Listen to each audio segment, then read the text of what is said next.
Hello bachcho, so let's understand this question. The question is asking, how was the print used to spread the religious text by various communities? Explain by giving examples. Or what was the main fear of the ulemas? State any two steps taken by the ulemas to defend their religion.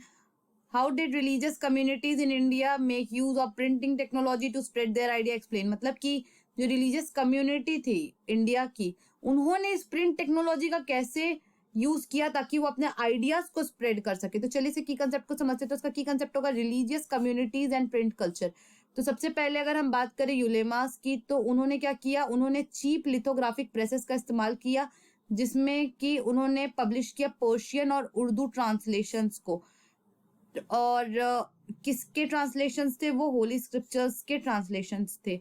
फिर अब बात आती है Deoband school की। तो जो Deoband school होते हैं इसको बोलते हैं देवबंद सेमिनरी। तो इनको फाउंड कब किया गया था? इनको फाउंड किया गया था 1867 में। और ये हमारा क्या एक्सप्लेन करते हैं? ये हमारा एक्सप्लेन करते हैं इस्लामिक डॉक्टराइंस के मीनिंग को, और इसमें आपका फतवास को भी पब्लिश किया जाता था। अब आप बात करते हैं प्रिंट और हिंदूज लोगों की। तो 1810 में रामचरितमानस जो तुलसीदास जी ने लिखी थी उसको प्रिंट किया गया था कैलकाटा में, और उसका फर्स्ट एडिशन को प्रिंट किया गया था।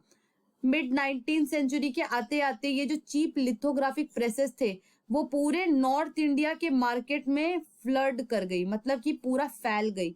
और 1880s की बात करें तो जो नवल किशोर प्रेस थे लखनऊ में, और श्री वेंकटेश्वर प्रेस थे बॉम्बे के, तो उन्होंने क्या किया, बहुत से रिलीजियस टेक्स्ट को पब्लिश किया वर्नाक्यूलर लैंग्वेजेस में।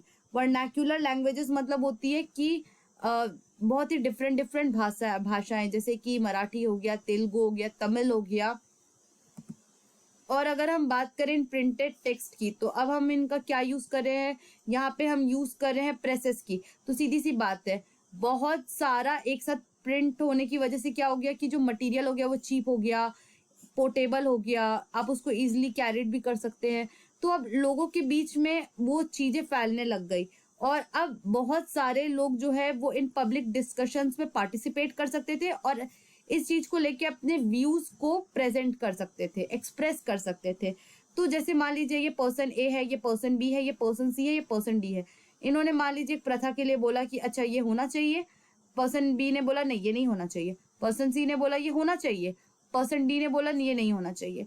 तो यहाँ पे क्या हो गया, चार लोग हैं तो चार डिफरेंट ओपिनियन होंगे कि क्यों ये प्रथा होनी चाहिए, क्यों ये प्रथा नहीं होनी चाहिए।